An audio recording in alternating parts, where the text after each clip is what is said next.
할렐루야. 지금 뭐 전쟁이 난 것 같더라고. 새벽에 깜짝 놀랐지. 아이고, 전 밤새 아마 잠도 설치셨을 텐데 또 이후 중에 또 새벽을 깨우신 여러분들 축복합니다. 어제 잠깐 좀 다녀왔는데 그냥 비가 오니까 마음은 계속 예배당에 있는 거예요. 감사하게도 이번에 상반기에 방수공사를 너무 잘한 것 같아. 보니까 거의 새는 데가 없어요. 뭐 지금 지하도 없고 이 앞에 많이 했었는데 한두 군데 조금 비치기는 하는데 너무 예배당에 또 물이 안 새니 마음이 얼마나 편한지 감사한지 다 우리 성도님들의 헌신과 또 참 헌신이 있어서 그렇게 되었다는 말씀, 감사의 말씀 드리고요. 자, 오늘 29장 잠언서가 이제 앞으로 2장이 남아 있는데 25장부터 오늘 29장까지는 솔로몬의 이 잠언 제2선집 있죠. 솔로몬의 잠언 중에 두 번째로 이제 짧은 경고들이 모여져 있는 집대성되어 있는 곳인데 오늘은 이제 18절 말씀을 중심으로 함께 묵상하기를 원해요. 18절 같이 읽죠. 묵시가 없으면 백성이 방자히 행하거니와 율법을 지키는 자는 복이 있느니라 그랬습니다. 아마 이제 말씀 잘 아시는 말씀이고 오늘 이 29장에서는 가장 대표적인 우리가 잘 아는 그런 잠언인데 여기서 묵시라고 하는 것은 하나님의 계시를 말합니다. 묵시 혹은 계시 이렇게 얘기하잖아요. 그래서 공동번역으로 보면 이 묵시는 계시의 말씀이고 그다음에 율법이죠. 뒤에 보면 율법을 지키는 자, 율법 토라인데 이 토라는 결국 하나님의 법, 하나님의 말씀. 이게 다 앞에 있는 뭐 묵시나 율법이나 같은 얘기입니다. 하나님의 말씀을 의미하는 겁니다. 그러니까 하나님의 말씀이 없으면 백성이 어떻게 행한다고요? 방자하게 행하고 그리고 말씀을 지키는 자가 결국은 복이 있는 것이다. 잘하는 말씀이죠. 근데 여기서 우리가 주목해 봐야 될 것은 백성이라고 하는 단어입니다. 백성. 앞에서는 이제 이것이 하나님의 말씀이 개인적인 어떤 적용의 의미가 있다면 앞에 15절과 17절에서는 이 말씀을 가지고 훈육하는 걸 말하는 거예요. 말씀 교육, 말씀 훈육인데 15절과 17절에서는 그 대상이 누구이죠? 잠깐 보세요. 15절과 17절은 대상이 누구야? 자녀예요. 자식이에요. 그래서 여기 보면 임의로 행하게 버려둔 자식은 어미를 욕되게 한다. 부모를 욕되게 한다. 채찍과 꾸지람이 지혜를 주는데 그러니까 자녀를 훈육이죠. 교육인데 이것은 채찍과 꾸지람 이건 뭐냐면 하나님의 말씀을 가지고 말씀에 입각해서 그 말씀에 의거한 채찍과 꾸지람, 징계라든가 교육을 말하는 것이 그것이 없으면 결국 어떻게 돼요? 임의로 행하게 내버려둔 자식은 부모를 욕되게 하고 17절에 보면 내 자식을 징계하라. 무엇으로? 말씀으로. 말씀을 가지고 말씀을 기준으로 징계를 할 때는 따끔하게 해야 된다는 거예요. 그리하면 그가 너를 평안하게 하겠고 근심이 없다는 얘기죠. 자식 때문에 내가 근심하지 않을 것이고 또 내 마음에 기쁨이 될 것이다. 그러니까 이 말씀을 어떤 자녀, 개인에게 적용되는 것이었다면 오늘 이 8절에서 얘기하는 것은 그 대상이 뭐가 되는 거예요? 백성이 되는 거예요. 백성이라고 하는 것은 영어는 people이라고 되어 있는데 이것은 무슨 얘기냐면 결국은 공동체. 크게 보면 국가죠. 국가라든가 이 공동체를 의미하는 것이죠. 결국은 이 교회 공동체도 마찬가지, 너무나 당연한 거겠지만 교회 공동체도 마찬가지고 모든 공동체, 특별히 이 국가적인 어떤 그 거국적인 그런 공동체든 재차 하나님 말씀이 기준이 되고 말씀 교육이 얼마나 중요한지를 다시 한번 강조하는 것인데 결국은 이 하나님의 말씀이 부재하면 그 말씀이 교육이 되어지지 않으면 그 결과는 뭐냐? 방자하게 된다. 이 방자하다는 말의 어원적인 뜻은 뭐냐면 날뛴다는 얘기입니다. 날뛴다. 고삐 풀린 강아지라는 얘기 하잖아요. 그죠? 고삐 풀린 강아지처럼 말씀이 없으면 지 멋대로 날뛰게. 그리고 그 날뛰의 결론은 뭐예요? 날뛰게 되면 어떤 일이 벌어져요? 혼란스러워지죠. 주위가 아주 혼란스러워지고 결국은 그 마지막은 파멸에 이르게 되는 것. 이것이 바로 말씀이 없는 개인을 포함해서 당연히 공동체나 교회나 국가가 이렇게 되어진다라고 하는 거예요. 결국은 하나님 말씀의 부재는 개인이든 공동체든 타락과 방종을 초래하게 되고 결국 마지막에는 어떻게 되냐? 통제불능 상태가 되는 거예요. 통제불능. 그걸 내버려 두면 나중에는 걷잡을 수 없다는 얘기 있잖아요. 지금 비가 많이 왔는데 갑천에 물이 많잖아요. 이것이 범람해 버리면 어떻게 해요? 통제불능 상태가 되는 거예요. 지금은 이 방조제라고 해야 되나요? 제방이라고 해야 되나요? 뚝이 있기 때문에 그 제방의 통제를 받아서 물이 흐르고 있기 때문에 통제가 되죠. 근데 제방을 넘어버리면 어떻게 돼요? 통제불능 상태가 재난이 되는 것처럼 말씀이라고 하는 제방, 말씀이라고 하는 이 가이드라인이 그 안에 있게 될 때에 안전과 평안이 있고 아름다운 것이지.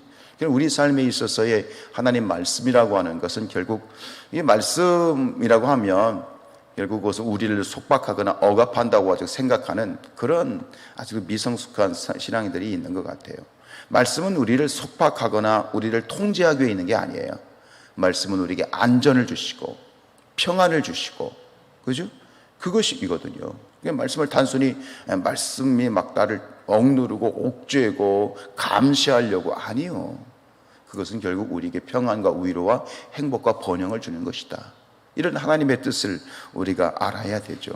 그런데 결국 이러한 통제불능 상태를 이 이스라엘은 경험을 했어요. 역사에서.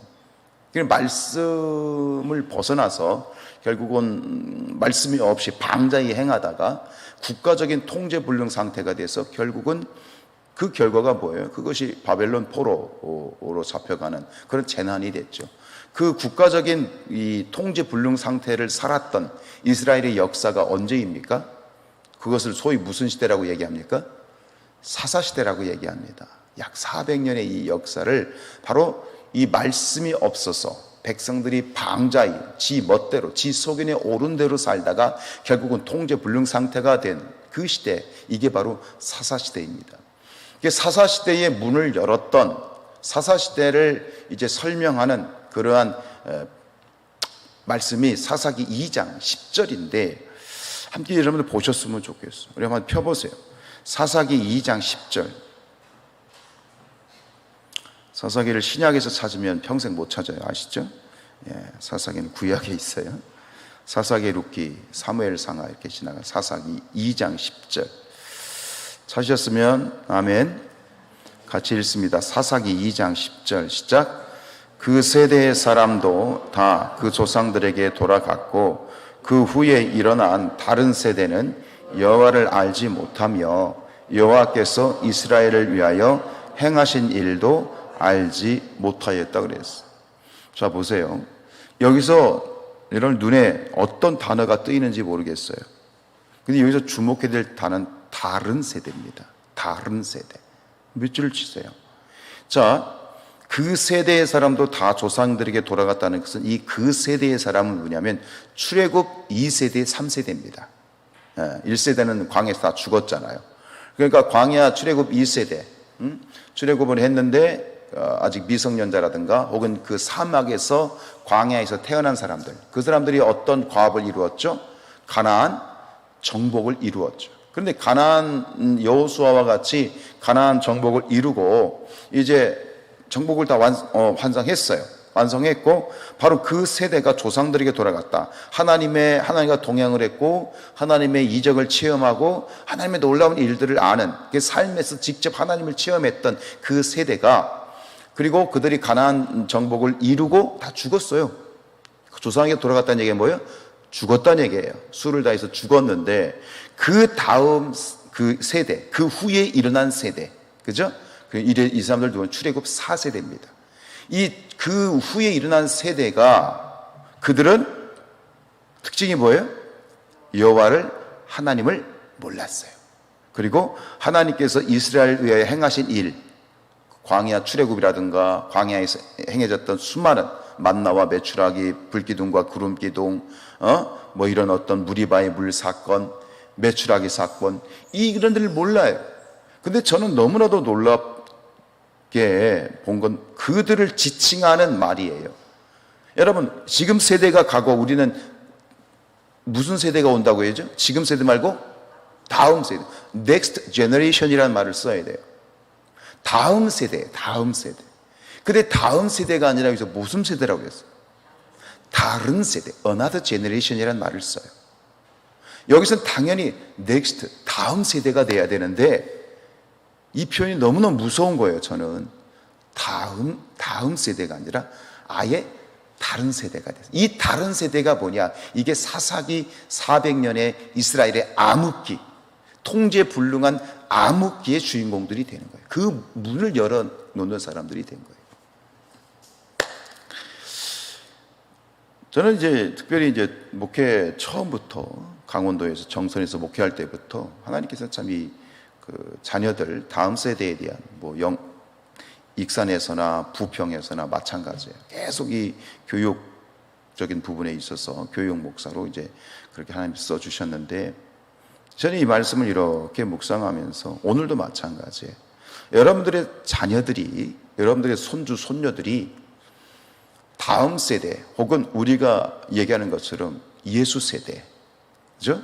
Jesus generation 혹은 기적의 세대, 미라클 제너레이션, 하나님을 아는 그러한 다음 세대가 되어야 되는데 다른 세대가 되면 되지 않겠다. 절대 안 되겠다. 전 기도하고 여러분도 함께 기도해야 돼요. 하나님, 다른 세대가 되지 않게 하옵소서.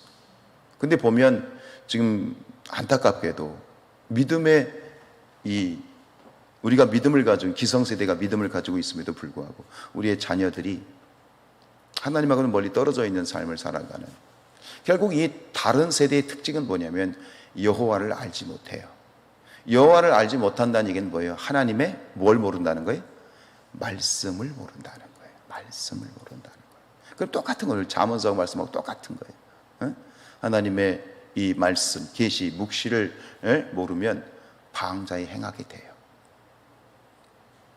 기도합니다. 우리의 다음 세대가 다른 세대가 되지 아니하고 예수 세대가 되게 하시고. 그럼 어떻게 해야 돼요? 앞에 똑같아요. 15절 17절 채찍과 꾸지람을 해야 될 때 해야 돼요. 늦기 전에 해야 되고 자식을 징계해야 돼요. 사랑스럽죠. 얼마나 예뻐요. 눈에 넣어도 아프지 않아요. 근데 그것을 끝나면 안 돼. 가르칠 건 가르쳐야 돼. 아멘이에요? 아멘 소리에서 안 나오지. 따끔하게 말해야 돼요. 그냥 예쁘다는, 내 자식 예쁘다는 이유 하나만으로 내버려 두면, 말씀 보시라고요. 이물에 행하게 버려둔 자식은 어미를 욕되게 하는 거예요. 결국 나중에 부모의 근심이 되는 거예요. 나라도 마찬가지고 교회도 마찬가지이지요. 결국 이 사사시대를 정의하는, 여러분 잘 아는 말씀 사사기 17장 6절과 사사기 21장 25절 똑같은 표현이 나오죠. 뭐라고 나옵니까? 그때에는 이스라엘에 왕이 없으므로 사람마다 자기 소견에 오른 대로 행하였더라. 자기 소견, 무엇이 없으니까 자기 손이 오른 대로? 말씀이 없으니까. 왕이 없다는 말은 뭐냐면 여기서 인간적인 왕을 말하는 게 아니에요. 물론 그 대신 왕이 없었어요. 왜? 인간적인 왕이 필요 없어. 왕이 계셔요. 누구셔요? 하나님이 왕이신 거예요. 하나님이 왕이신 거예요. 근데 하나님을 왕으로 섬기지 못하고 결국 인간적인 왕을 요구했죠. 나중에는. 결국 그 왕들이 어떻게 했어요? 또 탄압하고 억압정치를 하잖아요. 우리의 자녀들에게, 우리 교회와 모든 성도들에게 유일하신 왕, 진정한 왕은 우리 아버지 하나님인 줄로 믿습니다. 그리고 왕이신 하나님의 말씀을 따라서, 말씀의 기준에 따라서 사는 것이 뭐다? 복이다. 복이다. 18절 다시 읽어볼까요? 뒤에 율법을 지키는 자는 복이 있느니라. 말씀을 지키는 자는. 지난 7월 6일 날 대전 동구 소재동 전통 나래관 앞에서 한 가지 행사가 있었죠. 그렇죠? 아세요? 퀴어 축제. 성소수자, 쉽게 얘기하면 동성애자들이 커밍아웃한 사람들이 와가지고 축제를 했어. 또 많은 이 기독교들과 이 단체들이 또 거기서 맞불잔치도 집회도 했는데, 첫 번째입니다. 대전에서 첫 번째 퀴어 축제입니다. 차별반대법 잘 아시죠? 차별반대법은 이게 진리가 아니에요. 인권이요. 다 인권을 앞세우죠, 요즘. 인권. 그 뒤에 숨어있는 악한 마귀의 이 일들은 몰라요. 그냥 차별반대법 그러니까 되게 이 타이틀은 좋잖아요. 차별이 없는 세상, 인권이 존중받는 세상. 절대 내용을 들여다보면 진짜 극악무도하게 그지할 수 없어. 뭐가 없어? 말씀이 없어. 요즘 젊은 아이들이 말이죠, 젊은 세대 또 조금 배웠다, 뭔가 안다 하는 사람들이 이런 거 주장하는 거예요. 어리석기 짝이 없는 거죠. 성경은 분명히 얘기합니다. 남자는 여자가 될 수 없고 여자는 남자가 될 수 없어요. 이건 생물학적으로 그래요. 억지로 남자가 여자가 된다고요? 말로 할 수 없는 고통 속에 살고요. 성을 바꿔서 산다고요? 말은 안 하죠. 엄청난 고통과 혼란 속에 살지요. 지옥 속에 살아요. 지옥의 문을 여는 거하고 똑같아요. 뭔가 좀 아는 것처럼 젊은 사람들 뭔가 좀 이게 겉멋들어 가지고 겉멋든 애들이 있어. 보면 겉멋든 애들. 끔찍한 일이에요. 여러분, 우리가 온전히 하나님의 창조된 존재로서 복되게 사는 길은 하나밖에 없어요. 말씀 위에 서는 거예요. 말씀에 서지 않으면 어떻게 되는 거예요? 통제불능이 되는 거예요. 제방이 터진 홍수하고 똑같은 거예요. 그런데도 이 어리석죠. 교만이에요. 지 잘난 줄 알고 제 속에는 옳은 대로 사는 거죠. 여러분, 우리 성도들, 우리 자신들의 삶뿐만 아니라 다시 한번 기도하고 늘 기도하는 것은 우리의 자녀들이 하나님 앞에 다른 세대가 아닌 하나님의 예수 세대가 되고 미라클 제너레이션이 되고 지저스 제너레이션이 되고 하나님의 복된 믿음의 그런 축복의 세대, 그죠? 블레싱 제너레이션이 되는 그런 복된 우리의 자녀들과 우리의 삶이 될 수 있기를 주님의 이름으로 축복합니다.